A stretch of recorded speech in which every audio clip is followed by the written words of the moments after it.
Dekat jalan raya pun penuh tu. Copyright.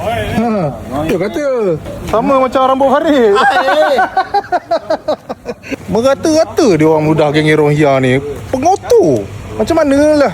Ada juga yang backup dah lah pendatang. Lepas tu buat kotor ke tempat orang. Meludah kan. Kata kenapa Singapura tak ada Rohingya? Sebab Singapura tak ada ludah. Bijak ni. Siapa tu? Sekolah tu Farid. Tak, undilah saya. Dek. Ni jap. Okey, ni. Ini. Ini. Biru, copyright. Korang tengok ni nampak? Tadi diorang main takraw. Kita orang datang, diorang hilang. Penuh ni.